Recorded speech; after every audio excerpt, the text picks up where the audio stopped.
Chapter 9. A Talented Traveler.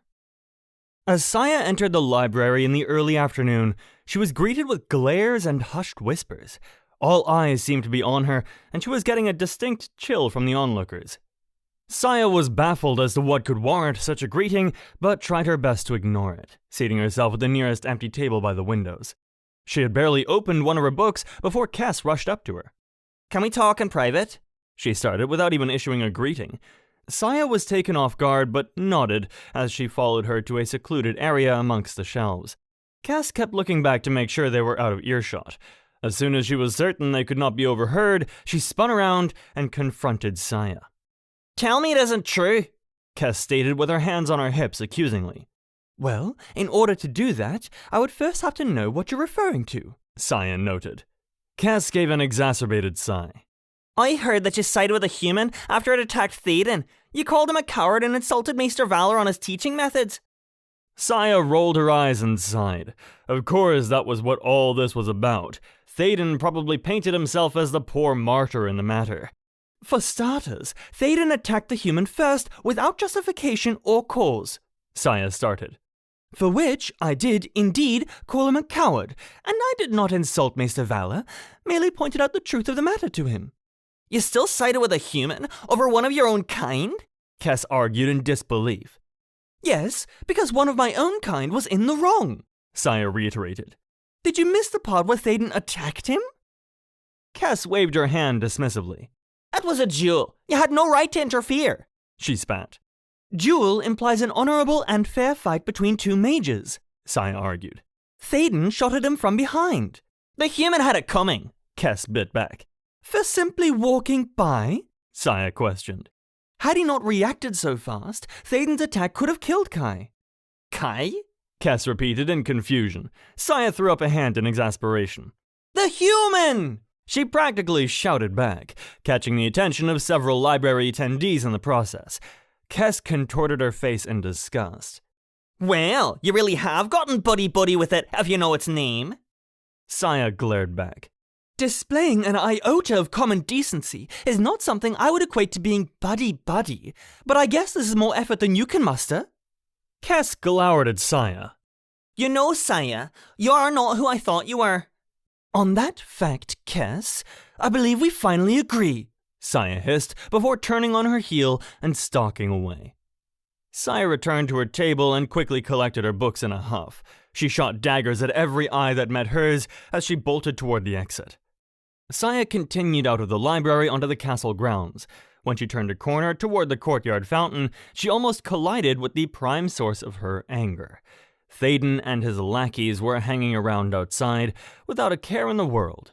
He gave a smug smile as soon as he saw Saiyah. "Good day, Lady Saiyah," Thaden greeted mockingly. "You seem troubled today." Saiyah glared back at him. "I'm always troubled by your presence, Thaden." Thaden dropped the false niceties in an instant. "You only have yourself to blame for this. Siding with that human, calling me a coward." "You are a coward, as is any mage willing to attack while their opponent's back is turned. Are you so weak in your abilities that you cannot even face a fight head-on?" Thaden's face flushed in anger as he stepped closer to Saiyah menacingly. His approach was halted by the weight of a sharp-clawed hand on his shoulder. He turned to see Riley standing behind him. He was partially transformed, his fingers ending in knife-like points, his eyes glowing yellow, his mouth displaying fangs. His whole appearance was radiating anger. With a sharp tug, he yanked Thaden back a few feet while positioning himself in front of Saiyah as a fearsome barrier. "Step back, Silverblood," Riley growled, "or I'm gonna put that healing ability of yours to the test." Thaden was visibly unnerved, stepping several feet back from Riley. He then turned back to Saiyah. "I'll just leave you in the company of your pet then," he hissed, before turning away and stalking off with his entourage. "What an asshole," Riley muttered, shifting back to his fully human form. Saiyah felt her blood boil as she resumed her heated pace, feeling the need to walk off the anger she felt building. "Hey, little sis, wait up!" Riley shouted as he followed her. As Saiyah continued through the castle, she noted the occasional disapproving glance and hushed whisper. "Unbelievable!" Saiyah seethed. Thaden attacks a fellow acolyte, and I'm the enemy for calling him out on it? Well, yeah, Riley commented. 'Cause he didn't just attack an acolyte, he attacked a human. Saiyah stopped dead in her tracks and spun around to face Riley. And that should matter? She exclaimed. Riley shook his head. It shouldn't, he responded, but I think we both know it does. Saiyah fell silent. Kai had done nothing to warrant attack, but according to everyone's reaction, he was not even expected to defend himself? Because he was a human, because they said he didn't belong, he was deserving of whatever hatred that was thrown at him? And curse whoever stood in his defense. Saiyah thought back to her first reaction when she had learned Kai was an acolyte, and suddenly felt deeply ashamed of herself. We are acolytes, Saiyah muttered. We are supposed to be better than this. Well, if it's any consolation, little sis, you've proven that some of us are, Riley replied. Saiyah met his gaze as he offered a reassuring smile. Hey, let's you and I go get some lunch, maybe a drink or two, Riley offered. We can toast being social pariahs together, he added with a grin. Saiyah chuckled.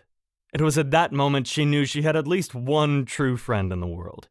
Her kind, her fellow mages may have turned their backs, but Riley stood with her, shoulder to shoulder. Saiyah nodded back and smiled. Sounds like a fantastic idea. A slight drizzle of rain fell as Kai followed Arden out of the castle to the lake in the southwest corner of Caelum Vallis. Arden had said that Kai had improved in his magic enough to try something more advanced. Kai was anxious to improve his abilities and followed Arden without question. As they approached the lake, Kai saw the cool mist rising off the water as the sun just began to streak across the horizon. The wind was rustling the grass ever so slightly, and birds were singing their early morning song. When Arden set his cloak over the nearest tree branch, Kai watched as he summoned a bright red painted X on the opposite shore. Kai quietly wondered if they would be practicing evocation spells again. If they were, he was absolutely certain he couldn't shoot a fire spell that far. Today, we will be focusing on teleportation magic, Arden stipulated. Kai was immediately intrigued. He had seen Arden and other mages around Caelum Vallis suddenly disappear at whim and had always wondered how they did it. Teleportation magic is the fastest means of travel for a mage and the basis for the portal orbs we use to travel between realms. The magic itself is tricky and can be downright dangerous if you're not careful. Thus the reason we've waited till now to attempt it. Now, there are rules when attempting teleportation. First, never try to teleport to a location you've not visited before. The magic involves forming a clear picture within your mind of where you have been and where you wish to go. The best way to ensure that is to conjure an image from memory. Second, never try to form a portal between realms. The orbs we use to travel between realms took the lives of many talented mages and many years to create. It is not something to be attempted lightly. Third, keep in mind that every step traveled draws on your energy the same as if you had walked it. Don't think you're able to walk across Iselia yourself? Then I don't recommend teleporting that far. Pushing past your strength and physical boundaries is the easiest way to get yourself killed. Last but not least, do not break your concentration. Think clearly where you wish to go and let nothing else invade your thoughts. One stray thought or daydream is the easiest way to teleport yourself inside a wall or leave pieces behind. Kai raised both eyebrows. Pieces? Just maintain focus and you'll be fine. Ready to give it a try? Kai would be lying if he didn't admit he was wary, but pushing down his fears, he merely nodded. Since it's your first time, you won't be traveling far. Arden pointed to the other side of the lake he had marked with the symbol. You see that clearing by the oak tree? That is your destination. Kai memorized every detail of the spot he was to appear. He committed every leaf and weed to memory. Once he had a clear picture, he turned to Arden. You ready? Kai nodded and closed his eyes as Arden instructed.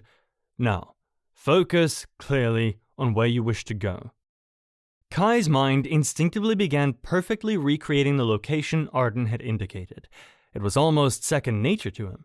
After all, he had plenty of experience building places within his mind from all the books he had read. It had been his escape from the world he was bound to. to travel to worlds his mind created. He could see the oak tree as clearly as if his eyes were still open. Once you have the picture clear in your mind, then speak the word Demora, Arden stated. Kai took a deep breath, imagining the leaves rustling in the oak tree, and spoke. Dim, the vision of the soft earth he would soon be standing on became clear. Mo, the image of the wind whipping through the branches. Ra, with the water and the way the grass danced and swayed, it sort of reminded him of the painting in the Great Hall. In the moment when he recited the spell, a flash of the painting entered his thoughts. The image had been momentary, but he knew it had been enough to break his concentration, and as Kai felt his body fading in preparation to teleport, one word ran through his mind as he disappeared. Shit! The sudden feeling of floating, and then hard earth beneath his feet, caused Kai to stumble a bit as he landed. Even though the spell had completed, Kai had not yet opened his eyes. He was trying to catch his breath and calm the panicked heartbeat pounding in his ears. As the cacophony started to fade, it was replaced by the roaring sound of water crashing against rocks. The harsh breeze that hit Kai's face stung of salt. As Kai slowly opened his eyes, he could see he now stood on a cliff. The same cliff as the painting in the Great Hall, and stretching up before him was the endless sea. Water, as far as the eye could see, eclipsed Kai's vision. Birds hovered in the air above the crashing tides, and the sounds of the colliding waves was almost deafening. He was mesmerized for a few moments, looking out at the shimmering water. It was a place he never thought he would actually get to see. Realizing he had teleported further than intended, Kai quickly ran his hands over his extremities, taking note to make sure nothing was damaged or missing. To his complete and utter shock, everything seemed to be accounted for. Once he confirmed he was still very much in one piece, Kai set his mind to returning to the lake. No doubt Arden would be wondering why he had yet to appear. Kai once again shut his eyes, focusing clearly on where he wished to be. This time not allowing any other thoughts to enter his mind. He burned the image of the lake into his memory. Once he had a clear picture, Kai took a deep breath and uttered the word, Demora. Kai was once again enveloped by a floating sensation, and when it abated, he was standing on solid earth next to his intended destination. Kai! Kai's eyes shot open to a worried and angry Arden charging toward him. You know, I thought I'd explained the dangers of this particular exercise quite clearly, Arden snapped as soon as he was in earshot. You did, Kai replied quickly, trying to quell his master's anger. I'm sorry, I only lost focus for a moment. An image of the painting in the Great Hall flashed in my head, and the next thing I knew, I was standing there. Arden paused. You were standing where? The Great Hall? Kai shook his head. No, on the cliff overlooking the ocean, just like in the painting. Arden was noticeably taken aback. The Isle of Isolde? You were at the Isle of Isolde. Kai had not known the name of the place he had been, but assuming Arden meant the place in the picture, he nodded. So, you just teleported halfway across the continent based solely on the image you saw in a painting, Arden clarified. Apparently, Kai replied carefully. He had not been aware he had gone that far. Arden, too, appeared surprised and slightly impressed. Well, how do you feel? He asked. Are you tired? Is everything accounted for? Kai shook his head. Nothing missing, and I feel fine, actually. Which, now that he was thinking it over, was strange in and of itself. Kai had not performed a single spell so far that had not sucked the energy out of him like a leech to an open vein. Until now. Arden's demeanor instantly softened. Well, I'll be damned. I'd say we just found your affinity. Kai looked back at him in stunned silence, slowly comprehending he had just stumbled upon his proficiency. Something he had honestly started to believe he did not possess at all. A smile spread over Arden's face as he stated, You, Kai, are a traveler. Saiyah entered the library greeted by the silence of the night. While she had often sought out the quiet of night to study, it was a different feeling knowing that this was to be the norm. She had been all but ostracized from the library during daylight hours thanks to Thaden. The whispers and glares of those mages she had thought to be allies followed her constantly. Even Maester Llewell had chastised her when she had heard that she had confronted Thaden and Valor, all for the sake of a human. But Saiyah still did not believe she was wrong, and the fact that Riley agreed with her gave her comfort that she had at least one ally. Saiyah picked up a few volumes on remedium magic before heading to the center of the library to find a table. As soon as she stepped into the open area of the library, her eyes rested on a familiar sight. There, seated at the longest table in the library in front of the fireplace, was Kai. He was engrossed in his reading, but this time he seemed to notice Saiyah's entrance. He looked up from his book and gave her a slight smile and a respectful nod of his head. Saiyah returned the gesture before he returned to his reading. It was a small greeting, but leaps and bounds above their last library encounter, the likes of which Saiyah had to admit she still felt ashamed of. As she was about to seat herself at a table in the corner, Saiyah froze, looking over to where Kai was reading. Batting down her nerves, Saiyah took a deep breath, collected her books, and walked over to him. Upon her approach, Kai looked up from his book hesitatingly. Saiyah motioned to one of the empty seats at the table. "May I?" she asked. Kai quickly stood up and brandished his hand toward the seat, replying, "Please." As they both sat down, Saiyah opened her books as Kai cast her a slightly confused glance. "There are just two of us here after all," Saiyah explained. "Seems like such a waste of space to spread out so, especially when this table is quite big enough for both of us." Kai smiled, nodding his head and adding, "I completely agree." The pair both turned back to their books, remaining silent for quite some time. Saiyah felt the tension that still remained between them, the cause of which was completely her fault, and would not be mended by her silence. "Kai," Saiyah started carefully. Kai looked up, giving her his full attention. She let out a nervous sigh before continuing. "I fear I owe you a rather large apology," she began. "The way I acted last time we were here was abhorrent. I'm afraid that I was basing assumptions on my own prejudice, and was far too stubborn to admit it." "Well, you were hardly alone in that," Kai conceded. "I, too, jumped to conclusions about you. For that, I'm sorry." Saiyah shook her head. She had instigated the animosity between them, and she knew it. "Your apology is appreciated, but entirely unnecessary. I was foolish in my assumptions. I fear that the outlandish stories swirling around you have twisted facts in your case." Kai tilted his head in curiosity. "There are stories about me?" "Indeed," Saiyah nodded. "Far-fetched fables, more based on fiction than fact." "Like what?" Kai asked, intrigued. Saiyah fidgeted, more than slightly embarrassed to admit the horrendous stories being told. "Well, for example, there is a rumor that you are a dangerous, unhinged human who has killed 100 mages." "Ah," Kai nodded in understanding. "Well, that one happens to be true." Saiyah froze for a moment, staring at Kai in disbelief. "It's true?" she asked cautiously. Kai nodded. "Absolutely," he agreed, his tone never wavering. "You have killed 100 mages?" Saiyah repeated skeptically. Single-handedly," Kai insisted. "And I suppose it is also true that you beheaded them?" "Got them mounted on my wall at home," Kai agreed without hesitation. "That you command an army of bloodthirsty humans?" Ready to follow me into hell at a moment's notice." "And that you collect the hearts of your enemies?" "Well, what goes better with a wall full of heads?" Saiyah suddenly burst out laughing as Kai smiled at her. Honestly, apart from Riley, Saiyah couldn't remember anyone possessing the talent to make her laugh. Hearing them now, the tales were so ridiculous. It was absurd anyone could believe them. As Saiyah's laughter died down, she smiled back at Kai. "I do believe I have misjudged you," Saiyah stated. "Now there's something else we have in common," Kai replied with a small grin. The remainder of the night seemed to rush past, no longer shadowed with the sounds of silence.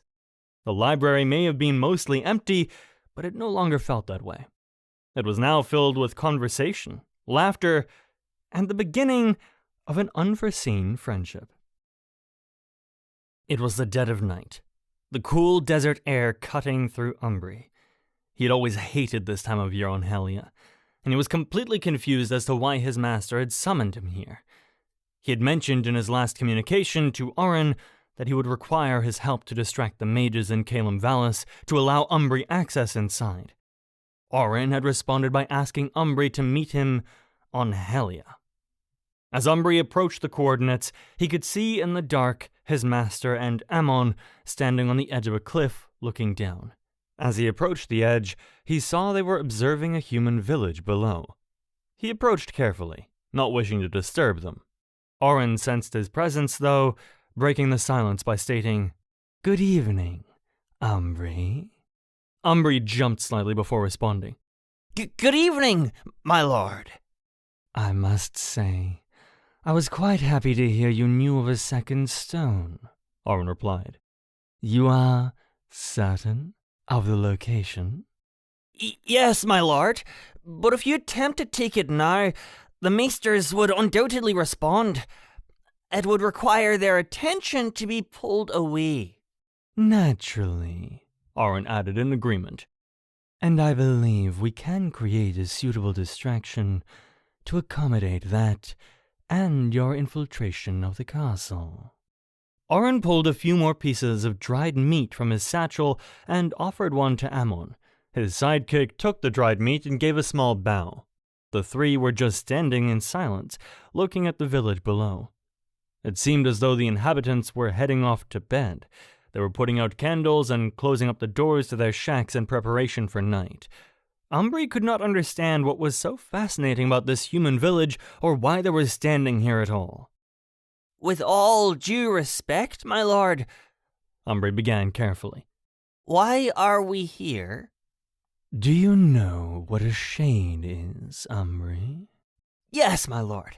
They are vengeful spirits often naturally occurring from a violent death. The spirit cannot let go and does not cross over as it should.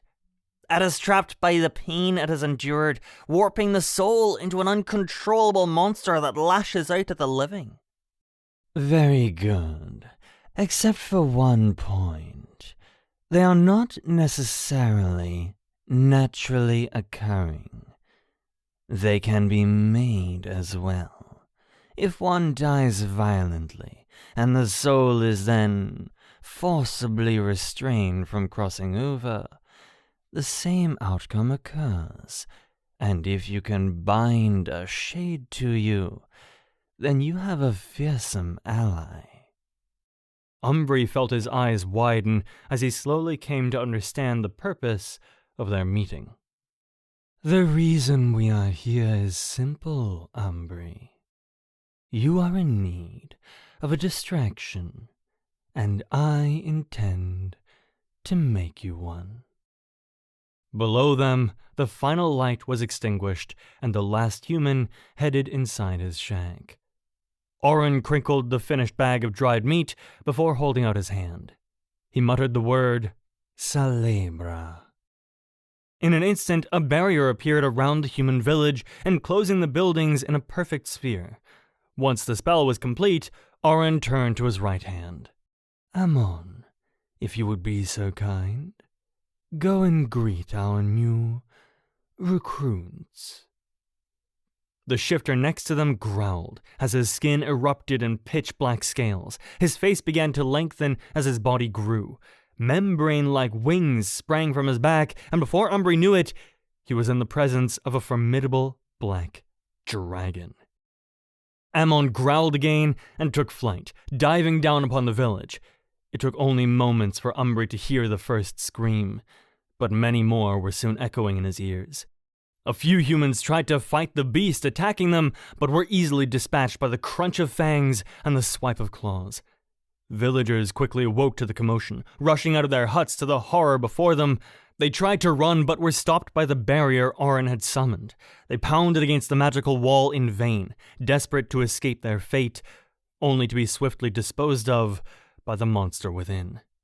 Umbri retreated a bit, casting his gaze downward, finding it difficult to watch the gruesome scene. He had no love for humans. Still, The cries of the victims caused him to cringe, and a small twinge of guilt to settle in his stomach. Arden, however, stood on the cliff looking down at the massacre below them without emotion or remorse, as the screams filled the night.